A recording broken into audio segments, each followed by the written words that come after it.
Shalom, selamat berjumpa kembali dalam khotbah singkat melalui media sosial, YouTube, dan lainnya. Kali ini bertemakan tentang Natal, berisikan 6 topik pembahasan singkat, namun untuk minggu tanggal 12 sampai 18 Desember akan diberikan 3 buah topik. Yang pertama, Natal, Yesus terang dunia. Yang kedua, Natal, nubuatan dan penggenapannya. Yang ketiga, Natal, damai, sejahtera, dan berlimpah. Kita masuk ke topik pertama. Natal, Yesus terang dunia. Kita buka bersama Yohanes 8 ayat 12. Yohanes 8 ayat 12. Berbunyi demikian. Maka Yesus berkata pula kepada orang banyak, katanya, "Akulah terang dunia.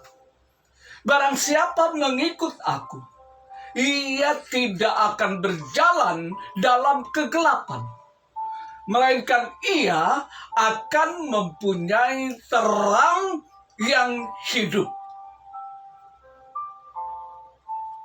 Jelas dari pernyataan tersebut bahwa setiap orang yang mengikut Tuhan Yesus tidak akan berjalan di dalam kegelapan dunia, karena kita sudah memiliki terang yang diberikan pada saat kita percaya kepadanya.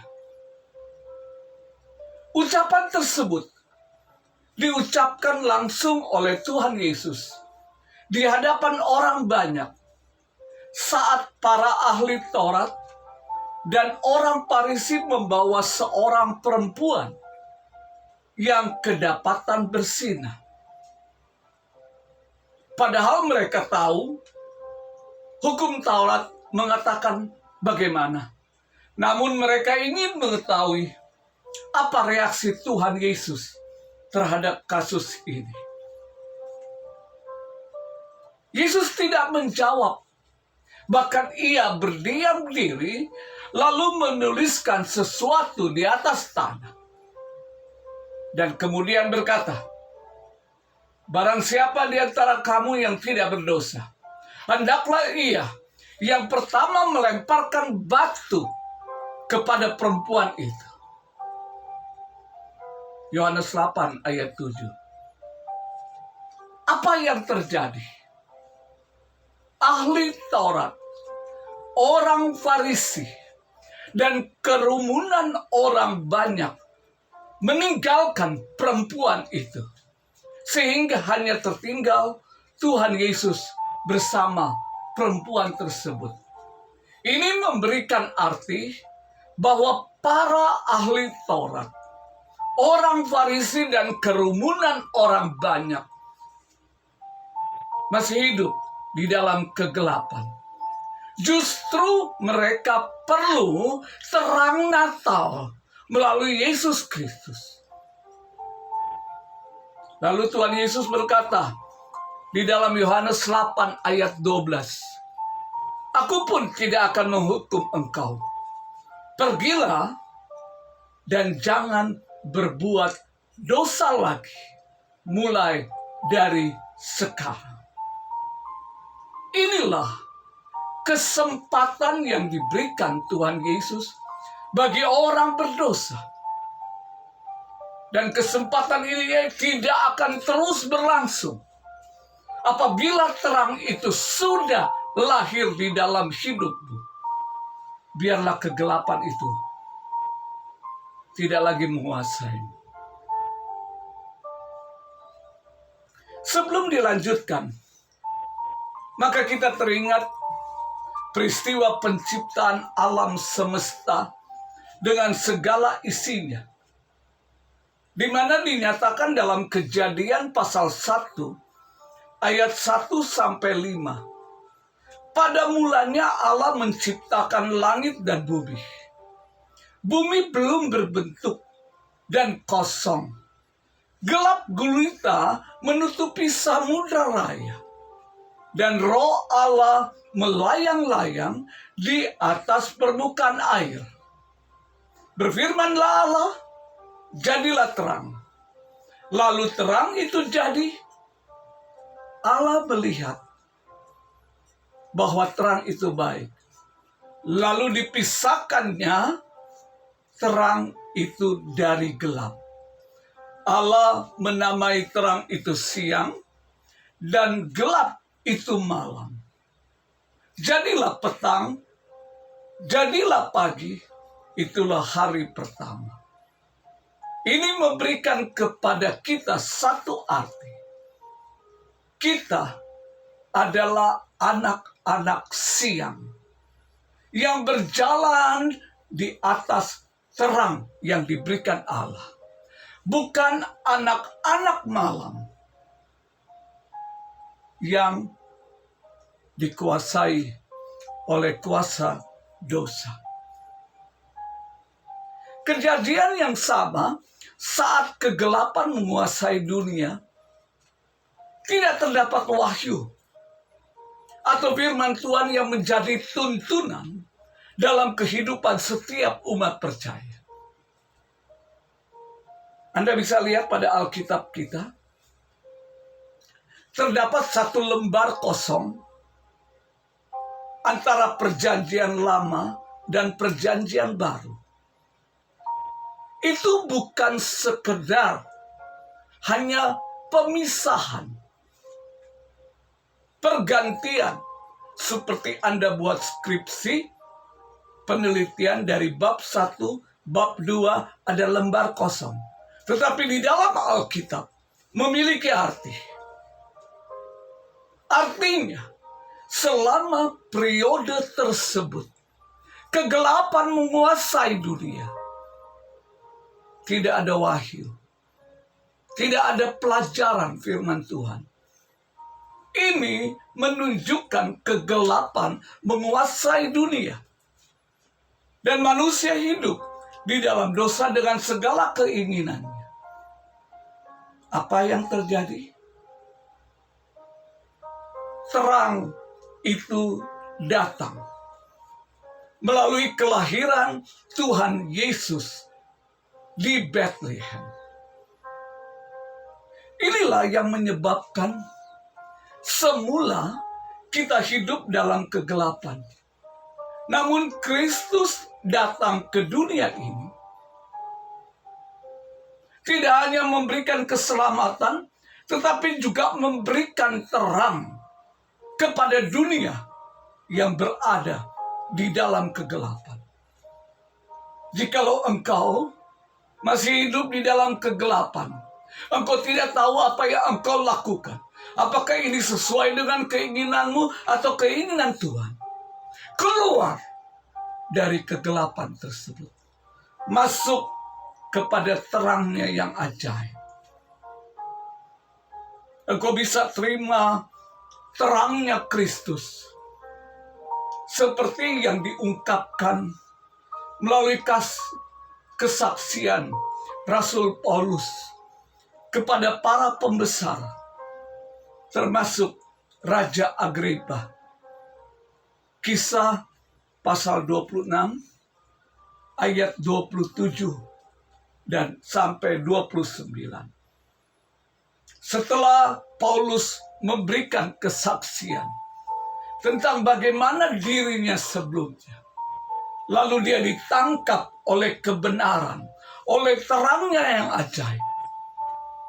Lalu dia akhiri dengan statement, pernyataan ini.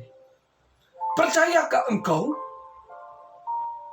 Raja, termasuk Raja Agripa, kepada para nabi? Lebih lanjut, Paulus katakan, aku tahu bahwa engkau percaya. Apa jawaban Raja Agripa? Hampir saja Kau yakinkan aku menjadi orang Kristen. Kata Paulus, aku mau berdoa kepada Allah supaya segera atau lama kelamaan, bukan hanya engkau, tapi semua orang yang hadir di situ, dan juga semua orang yang mendengarkan kabar kesukaan ini menjadi sama seperti aku, terlepas dari belenggu kegelapan. Melalui jalan salib yang telah dirintis Tuhan Yesus, maka kita layak menerima terang kebenaran untuk hidup di dunia ini. Perhatikan ungkapan-ungkapan berikut ini yang saya tulis di dalam foto atau slide yang disajikan. Menjadi terang dan berdampak bagi sesama manusia. Jadilah engkau terang di dalam kegelapan. Kamu adalah terang dunia.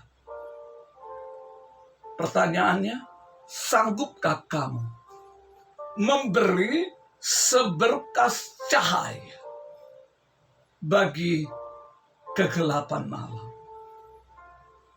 Ungkapan-ungkapan tersebut menggunakan simbol lilin yang menyala. Tahukah artinya? Batang lilin itu adalah tubuh manusia yang semula berdosa, namun sudah ditebus melalui peristiwa kelahiran Yesus di dalam hatimu. Semula kita hidup dalam kegelapan, namun terang Kristus bercahaya melalui kita. Lilin itu menyala. Anda bisa bayangkan, lilin itu tidak bisa besar menyalanya, namun dapat memberikan manfaat di tengah kegelapan yang ada. Kalau ingin coba, sementara lampu menyala, Anda nyalakan lilin, tidak ada artinya. Kalau Anda sebagai orang yang sudah terima kebenaran, engkau berada di tengah-tengah orang kebenaran, maka tidak ada artinya dengan misi Tuhan Yesus ke dunia ini. Kita yang sudah ditebus, bersinarlah di tengah kegelapan kehidupan manusia yang berdosa. Karena kalau engkau tetap hidup hanya eksklusif dengan anak-anak Tuhan, terangmu tidak bisa menyala dengan efektif. Agar lilin tersebut menyala, lilin itu mengorbankan dirinya bagi kegelapan malam. Namun tubuhnya hancur, makin lama makin habis. Saudaraku, itulah yang Tuhan Yesus lakukan sejak kedatangannya di dunia ini. Pada saat datang hingga terangkat ke surga. Dan ini sekarang menjadi tugas Anda dan saya. Terang Natal bercahaya melalui kehidupan. Pakai bagi orang banyak. Pada akhirnya, biarlah kita menjadi terang dunia melalui setiap aktivitas kita. Terpujilah nama Tuhan kekal selama-lamanya. Haleluya.